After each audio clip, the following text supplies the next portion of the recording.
वैशाख का महीना खत्म होने वाला है। साथ ही रबी की फसलों की कटाई को लेकर अनाज भंडारण तक की प्रक्रिया भी पूरी हो चुकी है। ऐसे में इन दिनों रीवा और आसपास के कई जिलों में किसानों ने अपने खेतों को खाली छोड़ दिया है। लेकिन क्या आपको पता है कि खेत को परती छोड़ना यानी कि खाली छोड़ना भी नुकसानदायक हो सकता है। आज हम खेत को परती छोड़ने से जुड़े कुछ संभावित चुनौतियों और नुकसानों के बारे में बात करेंगे।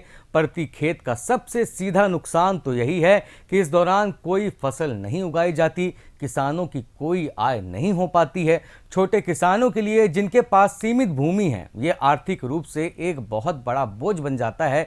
उन्हें अपनी आजीविका के लिए अन्य स्रोतों पर निर्भर रहना पड़ता है। यदि सही तरीके से खेतों का प्रबंधन न किया जाए तो खरपतवारों के बढ़ने का खतरा भी मंडराने लगता है।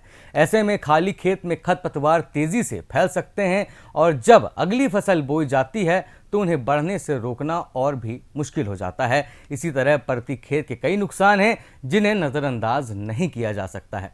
परती खेतों से लाभ कैसे कमाया जाए, इसके बारे में जानने के लिए हमने रीवा कृषि विज्ञान केंद्र के कृषि वैज्ञानिक डॉक्टर अजय कुमार पांडे से बात की। उन्होंने बताया कि इन दिनों खेत को खाली रखने की बजाय क्या क्या बोना चाहिए। तो आइए जानते हैं कि परती खेत क्या है, इसका उपयोग कैसे किया जाए जिससे किसानों को लाभ हो।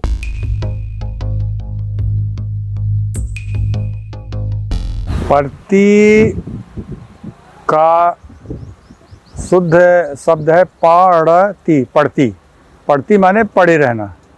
और हमारे अनुसार पड़ती की बात जब हम करते हैं तो उस पर खेतों को छोड़ देना किसानों के द्वारा एक गंभीर मामला बनता है। लेकिन जब हम किसानों से पूछते हैं तो उनका कहना है कि जो सड़क के किनारे, मेन रोड के किनारे की ज़मीनें हैं, उनमें पशुओं के द्वारा जो अनियंत्रित उनके द्वारा फसल का नुकसान पहुंचाया जाता है तो हम उस फसल की बोनी नहीं कर पाते हैं। और जिससे कि हमारी अधिकांश समय जब तक फसल खेत में खड़ी रहती है तो तब तक हमारा पूरा समय जानवरों को सुबह से लेकर के 24 घंटे और 3 महीने लगातार उन्हीं की सुरक्षा में चला जाता है, जिससे कि अन्य खेतों की हम निगरानी, बागवानी और फसल उपचार नहीं कर पाते हैं। तो हम उन खेतों को छोड़ देते हैं। लेकिन ये भी देखा गया है कि जो हमारे अंदरूनी गांव हैं, जैसे हम एक बात करें जवा का अंदरूनी गांव, त्योंथर के अंदरूनी गांव, तो वहाँ पे कोई भी किसान एक भी हिस्से को, थोड़े से भी हिस्से को सिर्फ मेड़ के अलावा वो बिल्कुल नहीं छोड़ता है। वहाँ पर उनका कहना है कि चारों तरफ किसानों के खेत हैं, यदि किसी ने भी अपनी क्षेत्र की निगरानी कर ली तो बाकी के दूसरे किसानों के भी खेत की निगरानी हो जाती है, जिससे कि वहाँ पर कोई क्षेत्र छोड़ा नहीं जाता है। हम यदि पड़ती की बात करें तो ये एक बहुत गंभीर किसानों का द्वारा छोड़ा जाना, फसलों का नुकसान होना पाया जा रहा है। यदि एक हम उदाहरण दें तो असिंचित क्षेत्रों में जो किसानों के घर से दूर जिनकी ज़मीनें रहती थीं, वहाँ पर अरहर की बोनी किया जाता था। खासकर जवा क्षेत्र में 5000 एकड़ में असिंचित क्षेत्र में ऊपर नीचे की ज़मीन में, जहाँ की ज़मीन में समतल नहीं रहती है, वहाँ पर लंबी अवधि की करीब जो मार्च से अप्रैल में पकने वाली बहुत ही स्वादिष्ट अरहर होती थी, उसका अब इस समय यदि हम देखें वर्तमान समय में तो कहीं कोई किसान बोनी नहीं कर रहे हैं। वहाँ पर किसानों से पूछताछ से पता चलता है कि सर हमको बहुत नुकसान हो रहा है, रोज़ हैं, और जो इतने भी दिन में घूमने वाले आवारा पशु हैं उनके द्वारा अरहर की फसल को क्षतिग्रस्त कर दिया जाता है। पूरे समय उसमें घूमते टहलते रहते हैं, जिससे कि उनकी बहुत ही कीमती फसल पूरी तरह से बर्बाद हो जाती है। इसलिए उन्होंने पूरी तरह से, और एक पैमाना है केवल एक फसल का हम बता रहे हैं आपको, अरहर का 5000 एकड़ का रकबा केवल इन्हीं के द्वारा छोड़ा गया। एक फसल की बात हम कर रहे हैं। इसी तरह से बहुत से क्षेत्र हमारे हनुमाना में हैं और बहुत से क्षेत्र मऊगंज में हैं। अब चूंकि जिनके पास सिंचाई की सुविधा बढ़ती जा रही है तो उन्होंने अपने खेत का, अपनी ज़मीन का, अपनी भूमि के टुकड़े का घेराव करना, फेंसिंग करना, बाड़ लगाना शुरू कर दिया है, जिससे कि अब उनकी फसल थोड़ी बहुत बच रही है।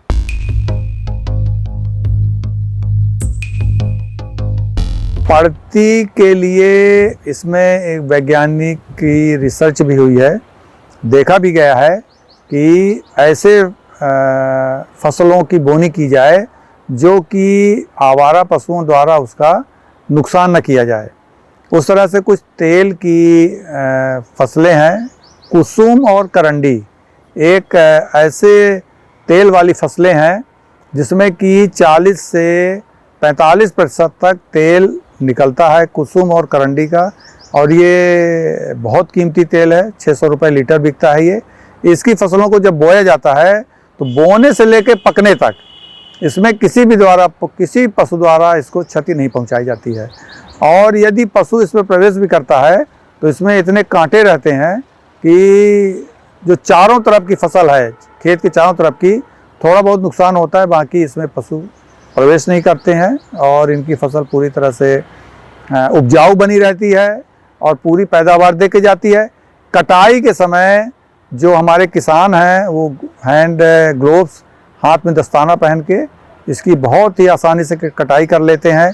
थोड़ा सा हरे अवस्था में, जब कांटे इसके सूखते नहीं हैं, तो इसकी कटाई कर लेते हैं और अपने राह में फसलों को ले आके ट्रैक्टर से दाएं चला करके अनाज प्राप्त कर सकते हैं। और भी इसी तरह से कुछ उपाय है। यदि हम लगातार पड़ती क्षेत्रों की, जहाँ पर कि यदि हमारे फसलों का फिर भी बोनी संभव नहीं है, यदि नहीं कर पाते किसान, तो उसमें हम कुछ ऐसी फसलें बो दें जिससे कि हमारा पौधे हैं उनको लगाया जा सकता है, फलदार पौधे लगाए जा सकते हैं। पानी भी कम है तो हम उसको लगा करके कोई ना कोई उपज प्राप्त कर सकते हैं।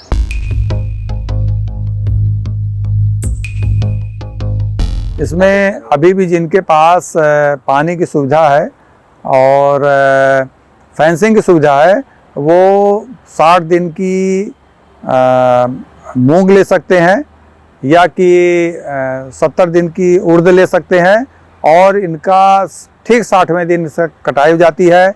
जानवरों को हरा चारा मिल जाता है और 10 से 11 क्विंटल प्रति एकड़ मूंग की पैदावार भी मिल जाती है, जो कि खरीफ से कई गुनी इसमें में पैदावार बढ़ जाती है।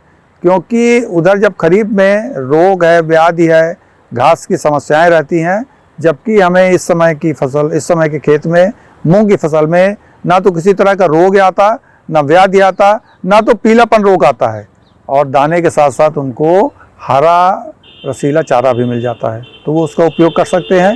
पानी यदि कम है तो बौछारी प्रणाली से सिंचाई भी कर सकते हैं।